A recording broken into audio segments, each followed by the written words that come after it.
Inside a nationally televised congressional hearing in Washington, D.C., Jasmine Crockett confronts J.D. Vance over his viral post falsely accusing Haitian immigrants in Springfield of abducting pets and spreading fear. Vance responds with patriotic rhetoric and declarations about national security, but just minutes later, Crockett turns the tables with undeniable documents. And for the first time in his political career, J.D. Vance is left speechless, isolated, and under federal scrutiny. What did Jasmine reveal that made a United States senator vanish from public view and left America asking, who is the real threat? Stay with us. This is a story worth every second of your time. The hearing room was overflowing. No empty seats, cameras locked on, tension thick in the air. The atmosphere was ice cold with anticipation. Room 227 of the Rayburn House office building hadn't seen this kind of media frenzy since the last impeachment trial. The topic, ethics, national security, and the role of misinformation in federal leadership. But everyone knew, this wasn't just a hearing, it was a showdown. Congresswoman Jasmine Crockett sat still at her seat, hands neatly folded, posture firm, eyes locked forward. On paper, she was just another member of the committee. In truth, she was the reason the room was full, the reason her name had trended across 3 platforms before she even spoke. To her left, Senator J.D. Vance reclined in his chair, arms crossed over a tailored Navy suit, wearing the calm expression of a man who thought he'd seen worse. But what he hadn't noticed, what the cameras would soon focus on, was the slim folder resting beneath Crockett's hand, its tab labeled in bold black ink. Springfield. For weeks, Vance had used his platform to push an inflammatory claim that Haitian immigrants in Springfield were kidnapping and eating cats and dogs. He offered no proof, no credible sources, just memes, grainy images, and ominous warnings. The fallout was immediate: fear, racial harassment, and panic. 3 schools in Springfield went into lockdown after threats targeted Haitian American students. One mother collapsed in a hospital hallway after her 9-year-old son was called a cat killer on his school bus. And still, J.D. Vance didn't back down. He reposted. He laughed. He leaned in. What he didn't see coming was Jasmine Crockett. Then, without warning, she leaned slightly into the microphone. Her voice was calm, precise, surgical. Senator Vance didn't just lie, she said. He endangered real people to score political points with imaginary enemies. The room didn't gasp. It froze. Every motion, every cough, every fidget, every pen tapping on paper just stopped. Her words landed like a hammer on glass, not loud, but shattering in consequence. Behind her, staffers paused mid-type. The chairman blinked twice but said nothing. Even the stenographer hesitated for a fraction of a second before resuming her mechanical rhythm. What followed was silence, not awkward, not surprised. It was the kind of silence that weighs heavy, like people suddenly realizing they are no longer watching politics, but something more dangerous. J.D. Vance tilted his head, just slightly, as if trying to assess whether he'd been hit or merely grazed. He smiled. But it wasn't a smile of confidence, it was defense, a grin worn like armor.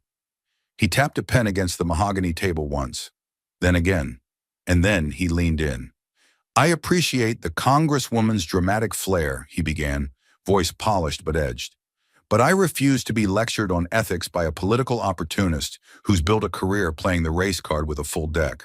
Let's be honest, she's not here for truth. She's here to trend. A tool of the woke elite, manufactured outrage and heels. The room exhaled like a punched lung. A few uneasy chuckles rose from Vance's side. Nervous, camera-aware. Jasmine didn't flinch. She calmly closed her folder, slid it aside, and looked up, eyes steady, unblinking, like a lawyer who knows the verdict is already written. No shouting, no fists. Just silence, sharp as steel. And one question hung in the air. What was in that folder? And when would it break the room wide open? But Jasmine wasn't there to trade insults. She was there to draw blood, with facts, not fury. She didn't blink, didn't speak. Instead, she reached beneath the desk, her movement slow, measured, like a surgeon preparing for a cut. The remote control she retrieved was small, matte black, unassuming. One click, and the screen behind the panel lit up with a dull flicker. The room shifted. The image that appeared was in black and white, but no one mistook it for subtle. It was a screenshot, clear, time-stamped, pulled directly from J.D. Vance's verified account. The meme was crude and unmistakable. A Haitian family awkwardly photoshopped around a boiling pot, with a cartoon cat dangling above it. The caption across the top read in bold block letters, "Springfield's new cuisine." A low murmur spread through the room. One aide covered her mouth. A congressman 2 rows back stared at the floor. This wasn't rumor or hearsay. It was there, projected 15 feet wide in front of the world. Jasmine didn't look at it. She kept her eyes locked on Vance as if the screen were irrelevant. Her voice when it came was steady, controlled. "When you posted this," she asked, letting each word land, "were you aware that 3 schools in Ohio went into lockdown the next morning?" The room froze. No rustling of paper, no whispering. The only sound was the quiet hum of the screen. What Jasmine had done wasn't dramatic. It was methodical. She hadn't yelled. She hadn't accused. She had simply shown. And by doing so, she reminded everyone present that the most dangerous weapon in politics isn't outrage. It's evidence. But Jasmine hadn't come just to show what he posted. She came to show what it cost. With a steady hand, Jasmine tapped the remote again. The slide behind her changed. This time, no images, no sarcasm, no room for interpretation. Just a list, black text on a white background, projected 10 feet high. It read like a police report, but it felt like a wound. 3 schools placed on emergency lockdown, 12 formal hate crime complaints, 6 documented threats against Haitian families. 1 child hospitalized with trauma-induced seizures. She didn't dramatize. She didn't raise her voice. She simply narrated reality, an ugly chain of events ignited by a meme and fueled by silence. A 9-year-old boy, she said, was pulled off his school bus by older students who screamed he ate someone's cat. Her tone didn't falter. His mother, who works nights at a nursing home and speaks English as a second language, collapsed in a hospital hallway after being told what happened. She let that land before continuing. One father, his name is Marvin's Eloan, reported masked men loitering near his home, circling it, whispering threats in the dark. Then she stopped speaking and let the numbers hang like smoke. Her next words were almost a whisper, but sharp as glass. "These aren't numbers, Senator. These are families." J.D. Vance shifted, briefly breaking eye contact for the first time.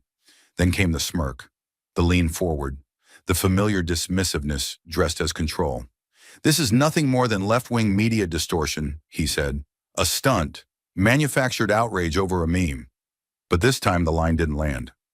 No one laughed. Even the aides behind him went still, their pens hovering in midair. Because the room had just seen the receipts, and his deflection didn't sound like strength. It sounded like guilt.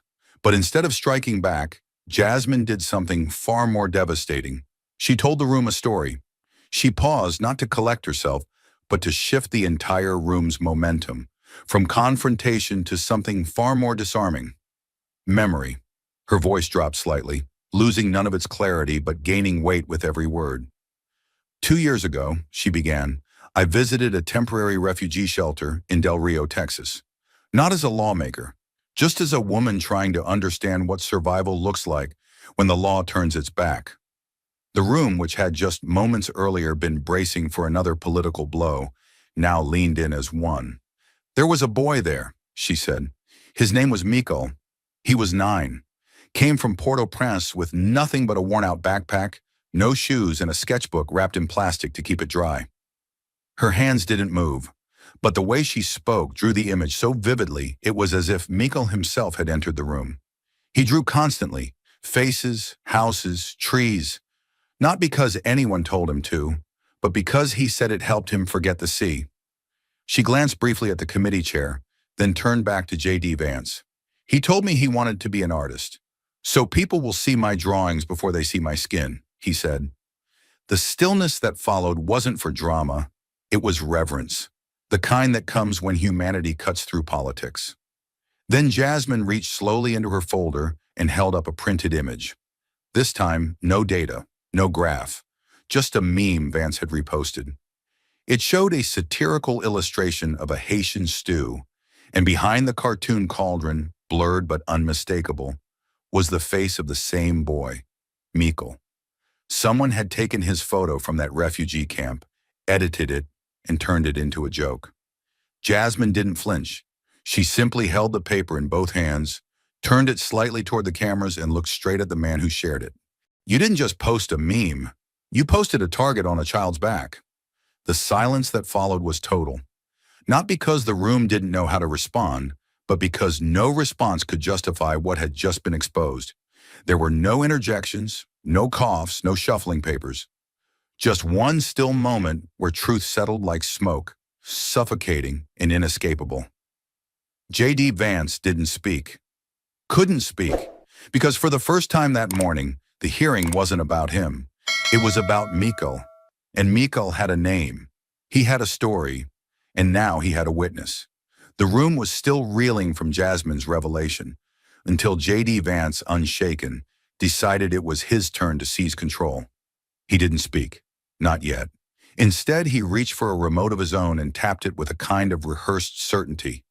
The overhead screen, still flickering from Jasmine's previous slides, shifted abruptly. A video began. It wasn't sourced from any official database. No timestamps, no federal insignia. It was a patchwork montage compiled from security cameras and news footage, playing like a political ad designed to provoke rather than inform. A robbery in Tucson, a stabbing outside a nightclub in Tampa, a group of men sprinting through a dry Texas creek bed, chased by ICE officers. Every frame was overlaid with bold red titles: illegal migrant, undocumented suspect, border crisis turned deadly. Gasps emerged, not from shock but from recognition. Everyone had seen this kind of imagery before. It was weaponized fear. He let the clip roll in silence, offering no context, no data, no names, just a rolling sequence of chaos, all tied together with one quiet implication. This is what people like Jasmine defend. When the video stopped, the screen froze on a single still image, a sidewalk soaked in blood, blurred police lights flashing in the background. For a moment, it felt like the entire room had been pulled into a darker dimension, away from policy and into propaganda. Then J.D. Vance turned toward Jasmine. His voice was even, calm, and calculated for the cameras. "If defending America makes me the villain in your book," he said, "then I'll wear it." The words dropped like lead. There was no outrage in his tone, just the chilling confidence of someone who believed framing the debate in violence would reset the scoreboard.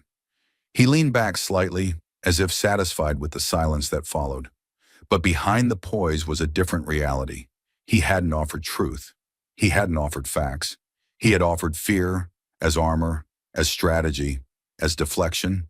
And while some in the room shifted uncomfortably, hoping the images would fade from memory, others, especially those who had just seen Mikhail's face on that meme, knew better. Because no amount of blood-stained footage could wash away what J.D. Vance had done. And Jasmine Crockett was still in her seat, still watching, still waiting. But Vance wasn't finished. He didn't just want control of the room. He wanted to scorch the ground she stood on. He straightened his back, leaned slightly forward, and placed both hands firmly on the desk, like a man delivering a closing argument he'd been rehearsing for weeks. His voice was even, but the kind of evenness that carried an undertow of something colder. His words weren't policy. They were personal. They weren't an answer. They were an attack. "Let's be honest," he said, staring straight at Jasmine without blinking. "What the Congresswoman really resents is America itself." There was no hesitation, no softening of intent. "She doesn't just disagree with our policies. She despises our principles." He paused just long enough to make the moment sting. "She'd rather stand with people who cross our borders illegally than with the citizens who built this country." It wasn't a statement, it was an indictment. And in that moment, he wasn't talking to her.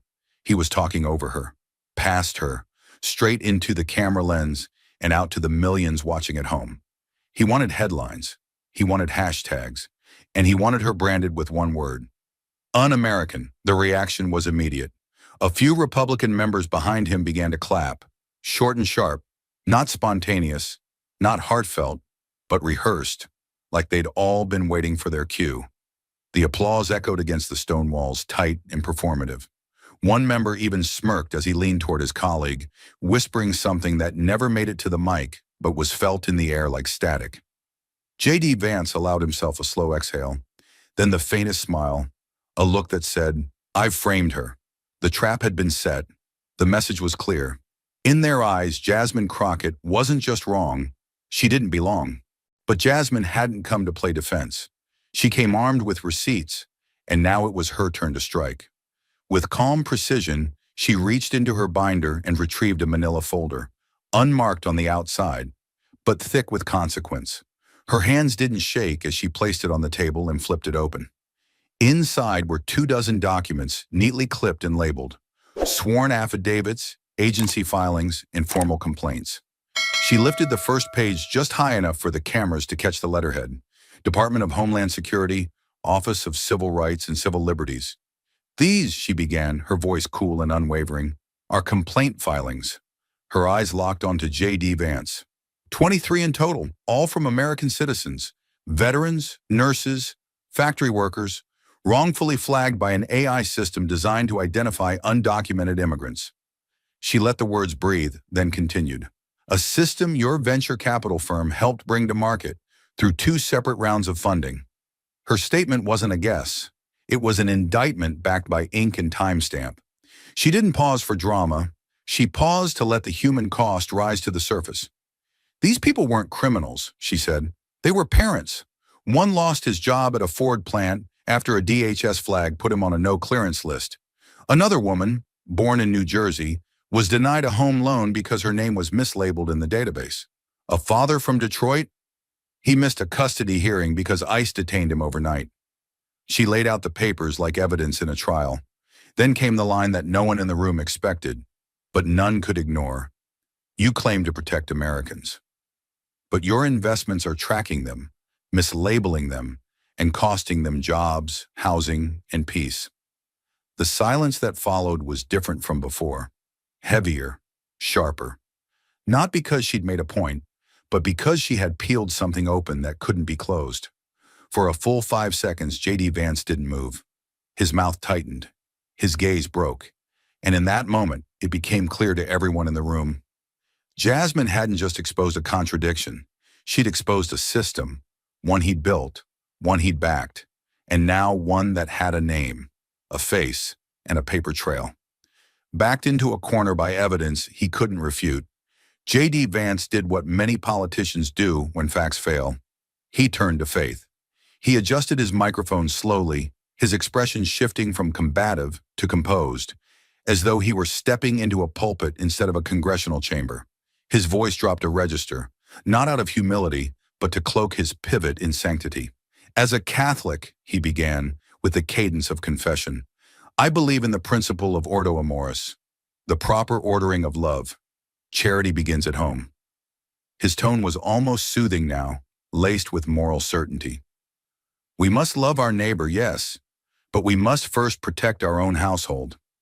He folded his hands before him, a quiet gesture intended to suggest grace, not retreat. "America cannot be a sanctuary for all the world's suffering," he continued, drawing a slow breath, as if offering wisdom rather than warning. "It is not cruelty to enforce our laws. It is stewardship. It is responsibility." He paused, glancing downward. Just enough for the cameras to catch a glimpse of the crucifix hanging from a thin chain beneath his collar. A visual cue, subtle but intentional. Then he delivered his final justification, each syllable carefully enunciated. "Compassion," he said, "does not mean self-destruction." The room absorbed his words with a strange quiet, not agreement but discomfort, not conviction but hesitation, because what he had just done was wrap exclusion in Scripture. He wasn't simply arguing law anymore, he was claiming righteousness, turning doctrine into doctrine of policy, wrapping border enforcement in theology. In a nation built by immigrants and shaped by faith, he had reframed deportation not as a political act, but as a moral obligation.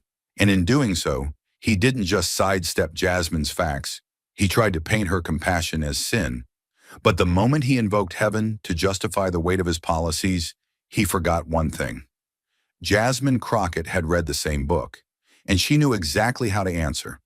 But Vance's sermon wasn't the end of the exchange. It was the beginning of Jasmine's most devastating rebuttal yet. She didn't interrupt him.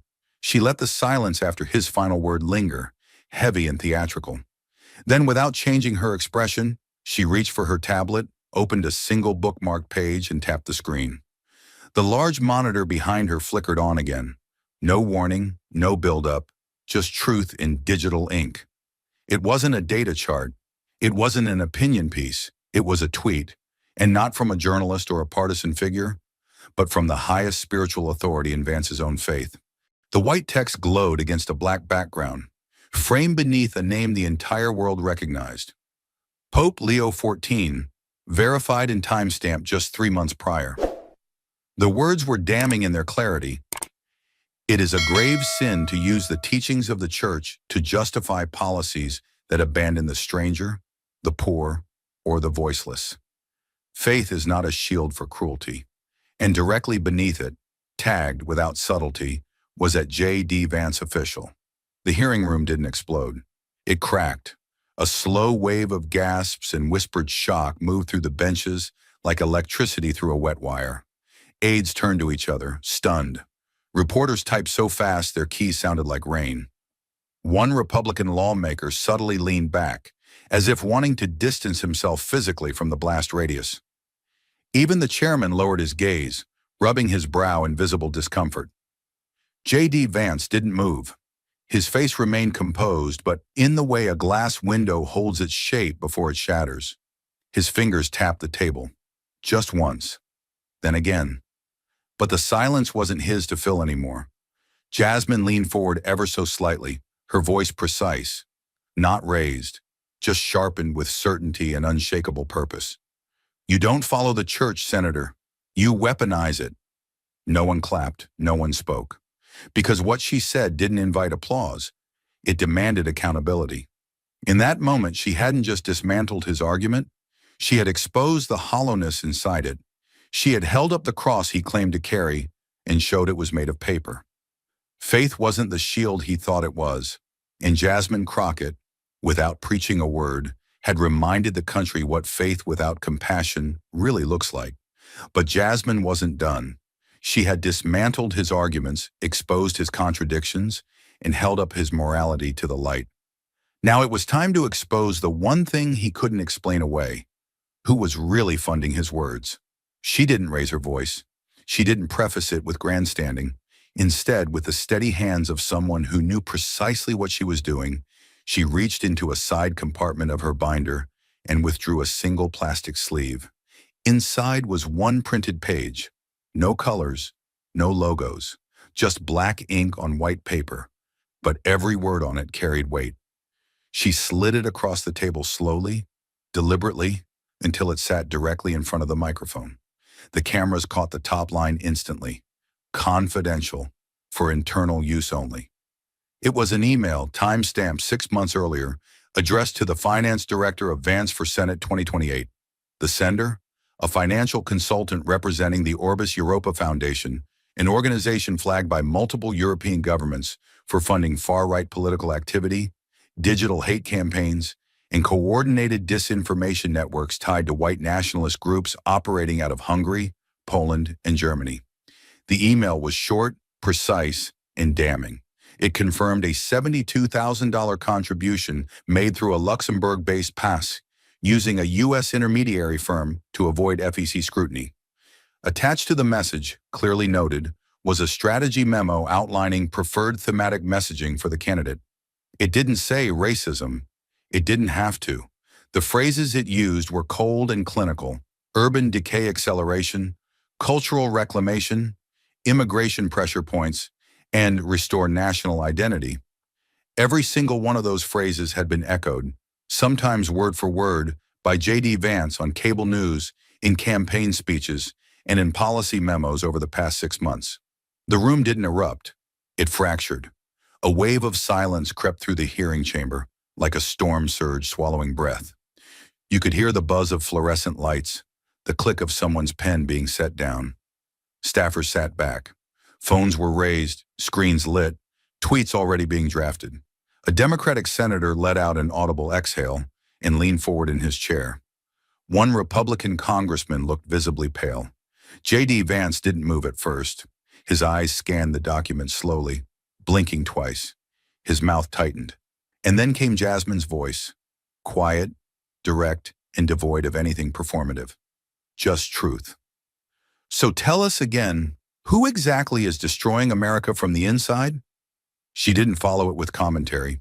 She didn't layer in moral judgment. She let the question hang, unblinking. There was no shouting, no emotion, just that razor-sharp line cut from ice. And it hit harder than any accusation ever could.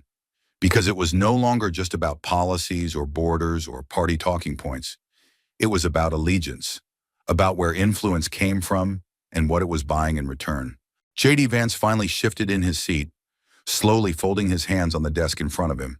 His posture remained upright, but his eyes dropped, not to the paper, but to the wood grain of the table, as if hoping it might offer some place to disappear. He didn't answer. He couldn't. The email was there. The name was there. The trail was clean. No cutouts left to hide behind. Journalists in the gallery began texting and typing, fingers moving faster than ever. C-SPAN's Chiron already showed. Breaking, Representative Crockett links, Vance to far-right foreign funders. The chairman's gavel hovered over his hand, but he didn't bring it down. No one wanted to interrupt what had just happened. Jasmine didn't gloat. She didn't smile. Her face remained composed, unmoved by the political gravity of the moment. She simply switched off her microphone and placed her hands back on the folder, exactly where they had started an hour before. The message was clear. This wasn't about her winning. This was about someone finally holding the mirror up and asking the country to look.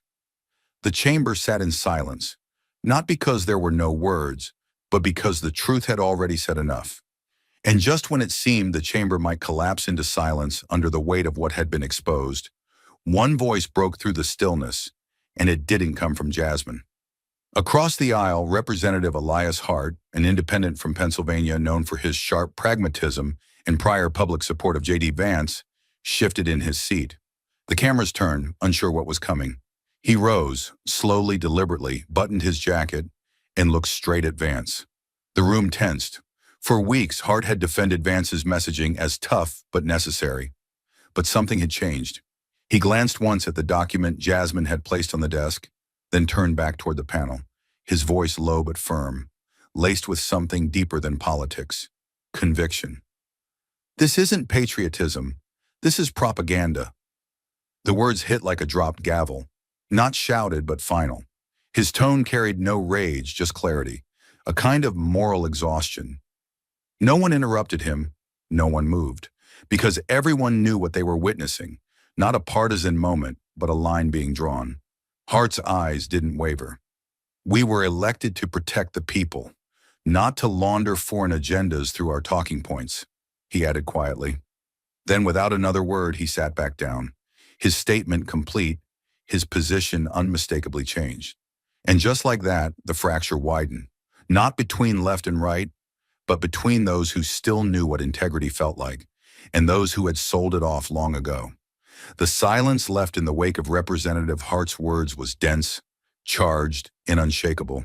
And yet, through it all, Jasmine Crockett hadn't looked away, not even for a second.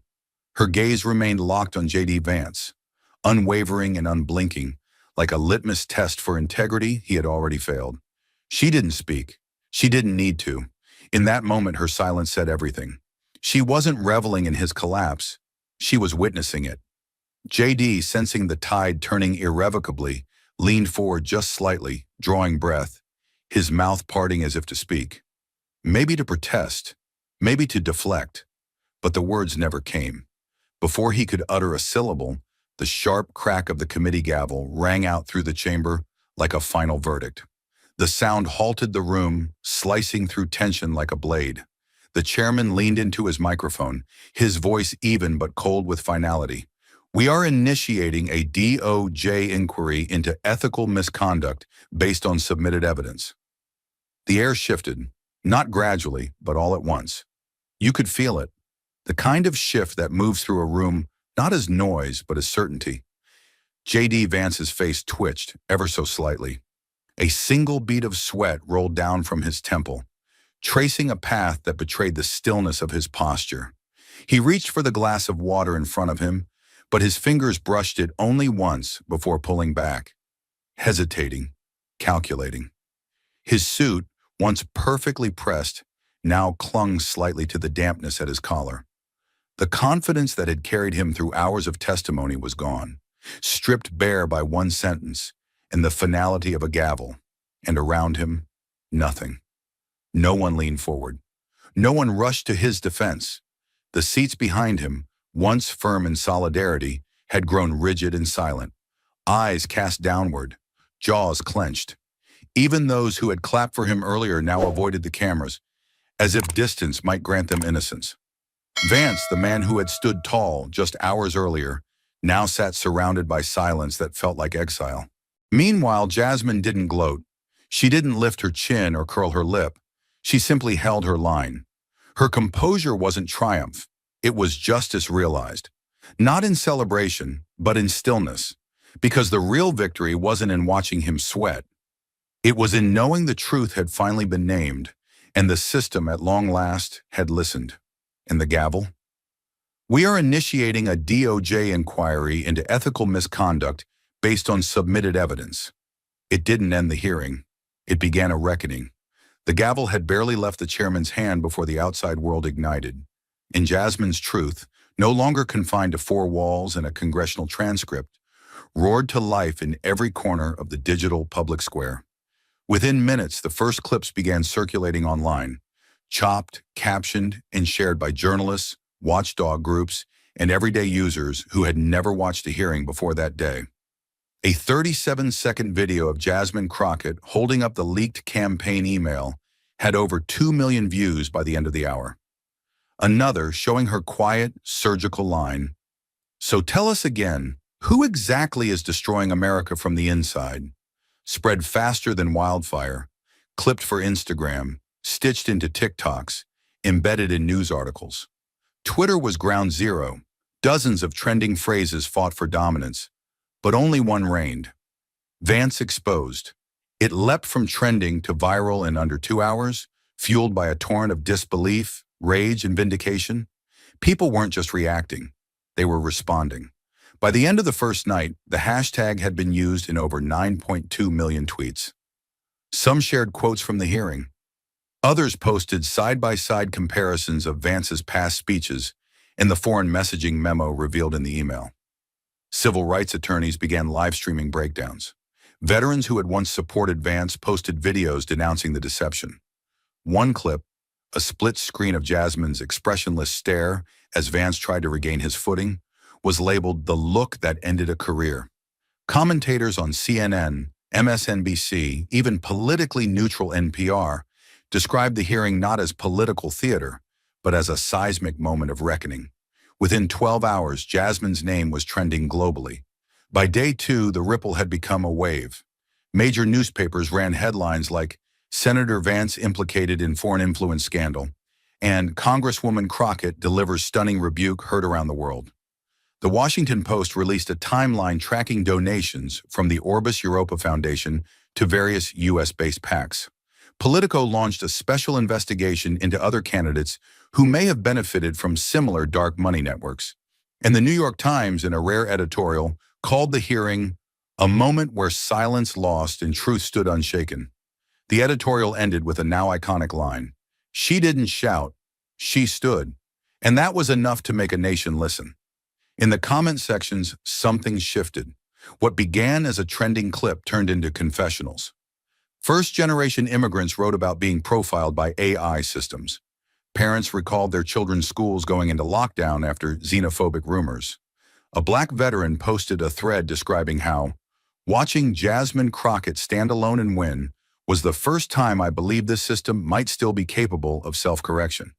Within 48 hours, that post had over 300,000 shares. Even those who had previously defended Vance found themselves cornered by the undeniability of the evidence. On Fox News, anchors tiptoed carefully, avoiding direct mention of the leaked email while still trying to salvage his narrative. But the public wasn't buying it.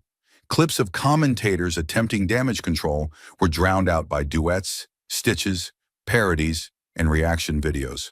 A popular remix of Jasmine's final line, set to a dramatic cinematic score, was downloaded over 1 million times on TikTok. Students quoted her in class. Protesters in front of the Capitol held signs that read, "She stood, he sweated." By day 3, the political consequences started catching up to the cultural ones. Donors quietly withdrew from Vance's PAC. A spokesperson for the Department of Justice confirmed that a preliminary review of campaign finance violations was underway. Journalists staked out his Senate office, where blinds remained shut and press releases were scarce. Meanwhile, Jasmine appeared once, briefly outside her own office. She didn't give a speech. She didn't pose. She simply held up the now viral document, looked into the camera, and walked away. That 10-second clip was watched 14 million times in one day. Vance Exposed stayed at the top of Twitter for 4 days straight. It trended in 5 countries, translated into 3 languages, and became a kind of digital shorthand for what happens when truth, well-sourced, steady, and morally anchored, finally gets its moment in the light. Editorial cartoons appeared in Sunday papers showing Vance sinking in a rising tide of his own rhetoric. Late-night hosts ran montages of the hearing.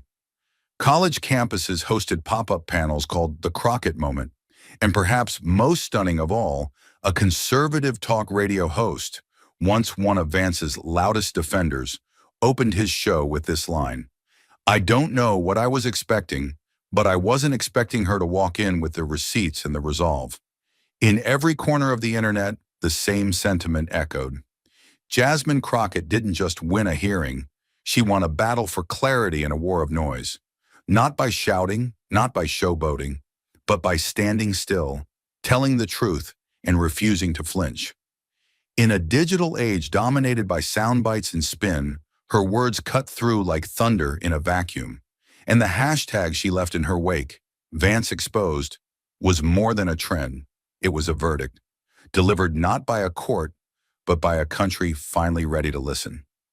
As the internet surged with Jasmine Crockett's name and the hashtag #NarnRas Vance Exposed, the media split into 2 distinct camps, those who chased the truth and those who sprinted from it. On conservative networks, the reaction was almost eerie in its silence. For the first 24 hours following the hearing, Fox News, Newsmax, and One America News avoided even saying Jasmine's name. They redirected, reframed, and reran unrelated segments on border crime, inflation, and cancel culture. On one evening broadcast, a Fox anchor mentioned allegations of partisan theatrics without showing a single clip from the hearing, cutting instead to a panel on why the left hates traditional families. But behind the scenes, their producers scrambled. Internal memos leaked by a whistleblower later revealed instructions to minimize exposure of foreign donor story until further vetting. Even their own audience began to notice. In conservative comment threads, viewers asked, "Why isn't anyone talking about the Crockett hearing?" And no one answered. Meanwhile, on CNN and MSNBC, the mood was electric. Anchors used words like historic, irreversible, and undeniable. Don Lemon compared Jasmine's performance to Barbara Jordan in the Nixon hearings, unflinching, eloquent, and surgically prepared. Joy Reid opened her primetime show with a simple montage. Jasmine closing the folder, the gavel dropping, Vance frozen in silence. She called it a moment when a woman who was never supposed to be allowed in the room owned the room. Van Jones nearly teared up on air saying, "This wasn't just a political moment. This was a civic resurrection." But the most profound response came not from a pundit, but from a civil rights attorney named Isaiah Rollins, speaking during a late-night CNN roundtable. He leaned forward, looked straight into the camera and said, "We just witnessed a Roosevelt moment, the kind that doesn't come around often, the kind that rewrites the expectations of what leadership, courage, and American accountability look like." He wasn't alone in that assessment. The phrase Roosevelt moment caught fire across media and academic circles alike. Georgetown Law held an emergency seminar titled Digital Integrity in the Crockett Doctrine. Professors likened her composure to Franklin D. Roosevelt's 1933 fireside chats, calm in crisis, deliberate in language, and grounded in moral clarity.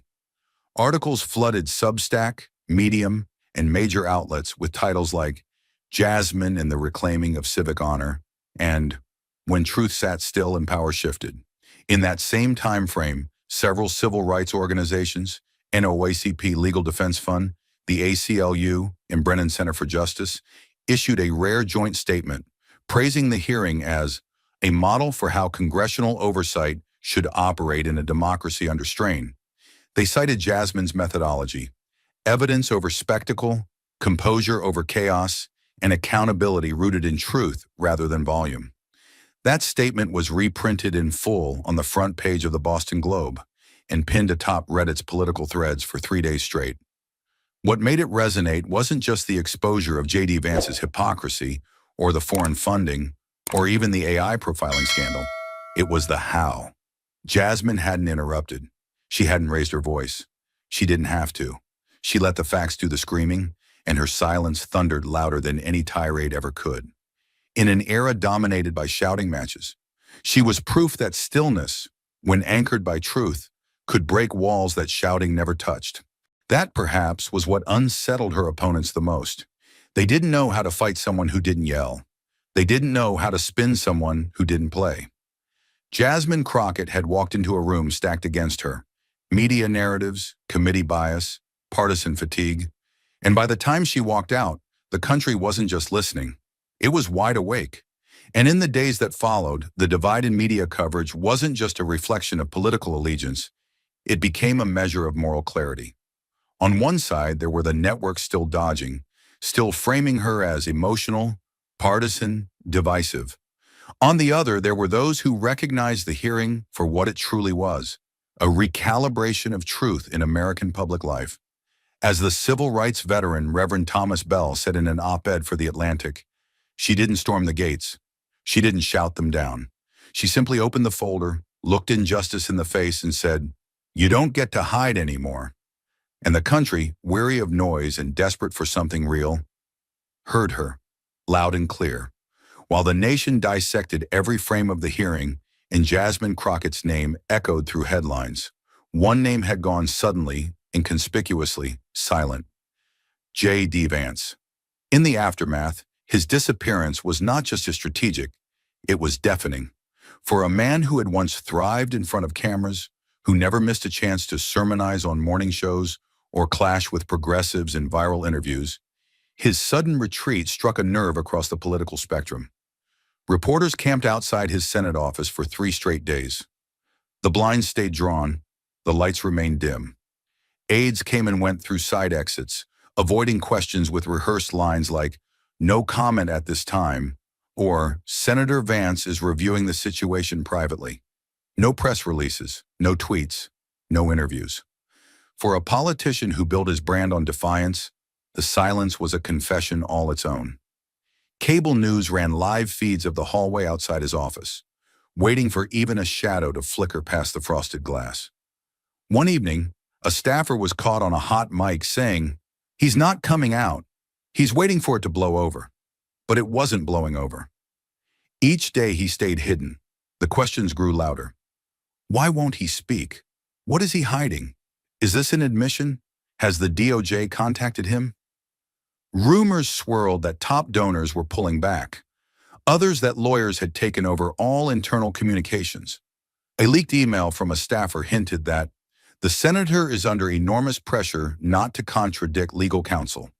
The media frenzy sharpened with every hour of his silence. CNN counted down how long he'd been off air. Day 4, Vance missing in action. MSNBC ran a segment titled "The Disappearance of a Demagogue." Even neutral outlets like NPR reported on a pattern of avoidance inconsistent with accountability. And the silence wasn't just tactical, it was visceral. Americans who had watched the hearing unfold like a courtroom drama now watched a man vanish before their eyes. His official website disabled its contact form for maintenance. His personal social media accounts went inactive. Even friendly conservative talk shows admitted they hadn't heard from him. At CPAC, his name was removed from a panel discussion hours before it went live. Journalists who once had direct access received auto-responses. One reporter for The Hill tweeted, "It's like J.D. Vance has been swallowed by the very narrative he built, loud on patriotism, quiet on accountability." What began as a political firestorm had morphed into something darker, a void where power once stood, a vacuum no press secretary could fill, because the story was no longer about the funding, or the AI profiling, or the meme. It was about the silence, the calculated disappearance of a man who once claimed to speak for real America, now unable, or unwilling, to speak for himself. Jasmine Crockett, in contrast, appeared once, briefly outside her office. When asked for comment on Vance's vanishing act, she said only, "I don't chase echoes. I follow facts." And still, he remained hidden. His absence wasn't just physical, it became symbolic. In political cartoons, he was drawn as a shadow fleeing a spotlight. On social media, memes of his empty chair at the hearing table went viral. Late-night hosts dubbed it the Great Vanishing Act. Civil rights groups called it the clearest sign of guilt we've seen this year. Even within his own party, cracks began to show. An anonymous senator told Politico, "You can survive scandal, but you can't survive silence. Not in this climate." As days turned into a week, and that week bled into a second, J.D. Vance's retreat stopped being a pause. It became the story. His voice, once a fixture of outraged politics, had gone mute. And in the absence of spin, of bluster, of noise, something rare happened. Truth had room to breathe. The silence wasn't protecting him anymore. It was convicting him. Louder than words, sharper than rebuttals. As J.D. Vance disappeared into silence and speculation, the spotlight turned fully toward the woman who had stared him down and never blinked, Jasmine Crockett. 3 days after the hearing, she appeared on national television for the first time since the gavel fell. The interview wasn't staged for fireworks. There was no dramatic entrance, no entourage, no soaring music score behind her. Just a simple studio chair, a modest navy blazer, and her hands folded calmly in her lap. 14 million people tuned in. Some were expecting defiance, some contrition, others perhaps a victory lap. But what they got instead was something far more disarming: quiet power. The interviewer asked her the obvious. "How did you stay that composed while the country was watching?" Jasmine smiled, not with triumph, but with recognition, the kind that comes from long years in courtrooms and longer nights reading case law no one else bothered to cite. She waited a breath, then answered, slowly, clearly, like every word had already earned its right to be spoken.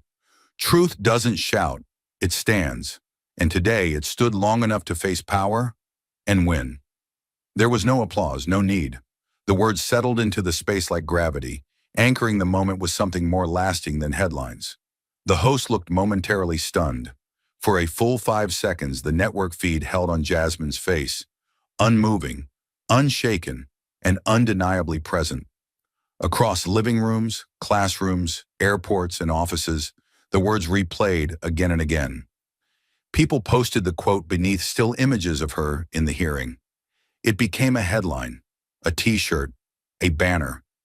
But in one place, it became something permanent. At the University of Texas School of Law, just 2 weeks later, the dean quietly commissioned a local artist to etch that sentence. "Truth doesn't shout, it stands." And today it stood long enough to face power and win, into the limestone wall of the school's central rotunda. Students gathered the morning it was unveiled, most of them not even law students yet. Some had never watched a congressional hearing in their lives, but all of them knew what had happened. They had seen it on their phones, heard it in their classrooms, felt it in conversations about justice they used to think were theoretical. And there it was now, in stone, words that didn't preach but endured. Faculty passed by and paused, heads bowed, not in reverence but in reflection. One professor, a civil procedure expert who had taught for 30 years, simply whispered, "Finally." Another wrote on the department's bulletin board, "Not all case law is written in courts. Some is written with courage. But the inscription wasn't just a tribute to Jasmine. It was a warning to every student who walked beneath it. Power is loud. But truth, when armed with clarity and conviction, doesn't need to be. Jasmine never asked for the quote to be memorialized. When told about it by a reporter weeks later, she simply said, "I didn't say it to be remembered. I said it because someone had to." That too went viral.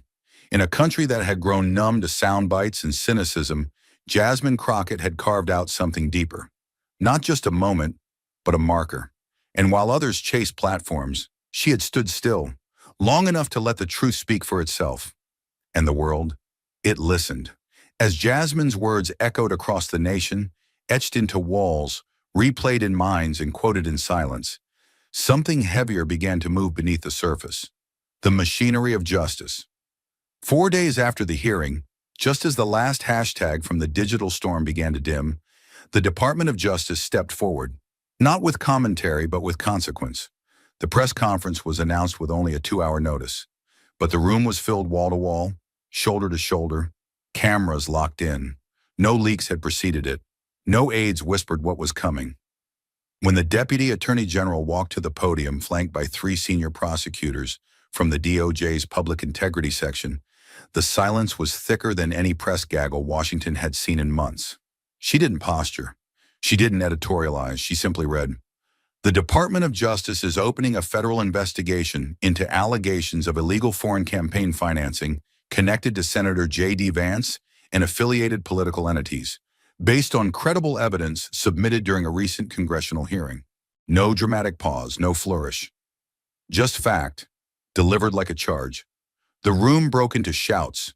Reporters threw questions, flashes fired, the air buzzed with urgency. But she only added one sentence before exiting the room. "This office does not comment on ongoing investigations, but this office does not ignore them either." That single statement set off a chain reaction that hadn't been seen since the Mueller years. By 3 p.m., federal subpoenas were being hand-delivered to senior members of Vance's campaign staff. By 6 p.m., forensic investigators from the DOJ's Election Crimes Branch were granted expedited access to offshore account metadata, accounts previously shielded behind Luxembourg banking privacy laws. The walls built for plausible deniability were cracking fast. The allegations weren't just theoretical anymore. They were being itemized. Campaign wire transfers from obscure tech startups with no physical offices. A pattern of transactions matching timeframes when Vance's rhetoric on immigration and national integrity had spiked in speeches. An AI consulting firm, supposedly developing border surveillance tools, was found to be listed under a holding company with direct links to Orbis Europa, an extremist political group already blacklisted in parts of the EU for promoting white nationalist ideology and digital propaganda warfare. By the second day, DOJ attorneys filed requests with Swiss and Estonian authorities for bank records connected to the shell corporations. Europol confirmed cooperation. A former Orbis strategist turned whistleblower came forward on Dutch TV, stating in chilling detail, "American politics is not immune. We've funded candidates before, but Vance, he was the one we were told would deliver on a scale we hadn't seen before." News outlets ran with it. The New York Times printed a front-page headline, "Foreign fingerprints on the American ballot. DOJ follows the money." ProPublica published a 12,000-word expose the following morning, tracing political ad buys to data centers in Budapest. Reuters uncovered a secured messaging channel between a campaign aide and a now-indicted Austrian nationalist thought to have ties to digital sabotage operations in France and Italy. What had started as a hearing now looked like the beginning of the largest federal election interference probe in over a decade. Meanwhile, J.D. Vance's office released a 92-word statement through his legal team. Senator Vance maintains full confidence in the legality of his campaign's finances and rejects any politically motivated attempts to smear his record. He will cooperate with any official inquiries. But the markets didn't wait. PAC donations dropped by 42% in 5 days. Conservative donors pulled advertising commitments from affiliated media channels. 3 major GOP figures, speaking off the record, confirmed that Vance had been advised not to attend the upcoming Conservative Leadership Summit in Arizona. And when a reporter from NBC asked whether the RNC still considered Vance a 2028 contender, the spokesperson simply responded, "We're watching events closely." Inside the Capitol, the mood shifted from silence to strategic retreat. Lawmakers who had previously praised Vance's straight talk began issuing vague statements about waiting for all the facts. Others, more pointed, suggested new ethics rules around foreign-backed digital platforms. Behind closed doors, Republican senators began convening unofficial briefings with legal advisors, not to defend Vance, but to draw lines between his campaign and their own. One senator, captured entering an elevator, said quietly to an aide, "I'm not sinking with that ship." Through it all, Jasmine Crockett said little. She didn't need to. The truth she had dropped like a stone into still waters was now creating waves too large to control. DOJ investigators cited evidentiary material introduced during testimony under oath as the catalyst for the inquiry, implicitly confirming that her documents had passed the highest legal threshold for initiating federal action. Legal scholars across the country weighed in. Georgetown called it a clean procedural trigger. Harvard's Constitutional Law Review labeled it textbook oversight turned prosecutorial ignition. And the public? The public was no longer waiting for someone to explain what had happened. They had seen it, they had heard it, and now they were watching the system do what it had too often failed to do: follow truth without permission. Memes of Jasmine holding the evidence appeared with captions like, "She didn't blink, he disappeared." The quote, "Truth doesn't shout, it stands," now appeared not only on campus walls but on courthouse protest signs and in profile bios. DOJ officials, though tight-lipped, admitted that the volume of public whistleblower tips surged by over 300% following the hearing. It wasn't just about J.D. Vance anymore. It was about a culture of political complicity being peeled back, inch by inch, subpoena by subpoena. And somewhere inside the Justice Department, deep within a sealed case file marked confidential, Vancer 24, investigators began preparing their first round of interviews. Quiet meetings, protected identities, chain of custody logs with redacted recipient codes. They knew the eyes of the nation were on them, but more importantly, they knew the precedent had been broken. Because what Jasmine had done wasn't just spark outrage, she'd sparked movement. And now the law, slow, methodical, unblinking, was on the move. And it was headed in only one direction. As the DOJ investigation deepened and the nation continued its reckoning, what began as a single hearing transformed into a case study of courage, corruption, and the cost of truth. And 1 year later, its legacy was sealed in the most unlikely of places: a classroom. In the fall semester of the following academic year, students at Harvard University filed into Langdell Hall, home of the university's legendary law school, unaware they were about to study history that hadn't even settled into dust. On the syllabus for Government 243, Ethics in Modern American Politics, was a unit simply titled The Crockett Hearing. Printed beneath it was a required reading list, not just news coverage or editorial opinion, but primary sources, the leaked Orbis email, the DOJ indictment summary, and the full transcript of Jasmine Crockett's testimony. No dramatization, no narration, just facts, raw and unflinching. The professor, a former federal judge turned lecturer, stood before the class on day one and opened with a line that had once been whispered across the country like a warning. "Truth doesn't shout, it stands." He told the students they were not just going to study the case for its political impact, but for its ethical architecture. How a single congressional hearing, often dismissed as grandstanding, became a courtroom without robes. How one woman, with nothing but a binder and an unshakable spine, had triggered a federal probe, a cultural shift, and a national conversation about integrity that textbooks had failed to capture for decades. The hearing room was rewatched like a courtroom deposition. Students were asked to analyze not just the legality of the campaign finance violations, but the moral calculus behind silence, complicity, and institutional failure. Debates broke out over the use of AI in immigration systems, the weaponization of religion and political rhetoric, and the line between political patriotism and performative nationalism. One student, a first-generation Haitian American from Brooklyn, raised his hand and asked quietly, "Do you think she knew it would go this far?" The professor paused, looked down at his notes, and replied, "I think she knew what would happen if no one said anything." That answer was followed by silence, not of boredom, but of recognition. These students weren't just memorizing precedent, they were confronting power. Outside the classroom, the moment had rippled even further. The Kennedy School of Government launched a seminar series titled Resisting Ethical Collapse in American Institutions, with Jasmine's testimony used as a blueprint for principled disruption. Guest speakers included former DOJ prosecutors, civil rights historians, and digital ethics experts. Harvard's School of Divinity even hosted a panel entitled Faith, Power, and the Danger of Political Theology, dissecting J.D. Vance's use of Catholic doctrine and Jasmine's devastating counter with the Pope's own words. Students quoted her now legendary line, "You don't follow the church, Senator, you weaponize it," in ethics essays, dorm debates, and student council resolutions. It wasn't just academia. Across law schools in Yale, Stanford, Georgetown, and Columbia, the Crockett Standard became shorthand for what it meant to balance civility with courage, how to speak without shouting, and how to break systems without burning institutions. A legal clinic at NYU renamed its election integrity program after her. A public policy class at Princeton used her cross-examination as the gold standard for nonpartisan oversight. And inside the Department of Justice, newly sworn prosecutors were handed a memo that included a transcript of her final question to Vance.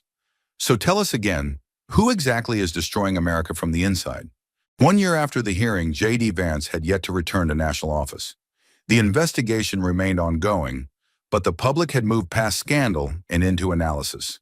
The moment no longer belonged to cable news, it belonged to history, a history being written, dissected, and passed forward one classroom at a time.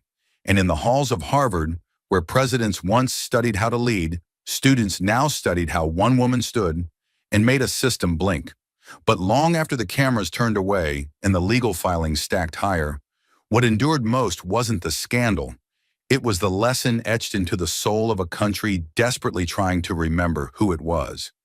The story of Jasmine Crockett standing against the storm wasn't just about political redemption or institutional justice. It was about the fragile, often bloody road to moral clarity. Here was a woman who had every reason to walk away. She had seen the rules bent, watched power dismiss pain, stared down rooms where truth was something to be bargained with. And still she stood, not with fire, but with discipline, not to destroy, but to demand. In an age where decency is often confused with weakness and silence is sold as strategy, Jasmine did something revolutionary. She held the line. Her poise under pressure wasn't just strength, it was restraint, deliberate, purposeful, defiant restraint. When she could have raised her voice, she chose precision. When she could have made it about her, she made it about the people, those profiled by machines, those silenced by fear, those discarded by men in suits whose patriotism was for sale. And that's the heart of this story. Not a courtroom drama, but a parable of presence. Because in that hearing room, truth didn't need to shout. It just needed not to flinch. Jasmine's story reminds us that justice isn't a spectacle. It's a discipline. It lives in the pauses between accusations, in the steady breath between facts, in the quiet courage to say, no more. She didn't win because she was louder. She won because she was right, and because she never gave power what it wanted most, her anger. In doing so, she turned the tables on a system built to exhaust people like her, to shame them into submission, or worse, into silence. But she didn't break. She didn't bend. And because she didn't, the nation had to face itself in a mirror it couldn't look away from. The deeper lesson wasn't about J.D. Vance or any single name on a fundraising form. It was about the human cost of looking away, the pain behind policy, the violence hidden in bureaucratic indifference. And in one stunning moment, Jasmine called it out, without rage, without vengeance, just presence. And maybe that's what makes her victory so rare, so jarring, so unforgettable. Because it wasn't just earned, it was deserved. In her stillness, in her sharp, measured tone, She gave a generation something it didn't even know it had been waiting for. An example. So what do we take from this? That bravery doesn't always come with volume. That dignity isn't weakness. That you can stand for something and still walk away whole. The world tells us to scream louder, to strike first, to outspin and outshout. But Jasmine Crockett gave us a different map, one rooted not in power, but in truth. And when truth is finally heard, not just shouted, that's when change begins. Not in headlines, but in hearts. Thank you for watching until this moment and for standing with us on this journey for justice. Your support means everything. Like, subscribe, and turn on notifications so you never miss what's next. And we'd love to hear your thoughts. Leave a comment below and let us know what moved you most in this story. Together, our voices make a difference.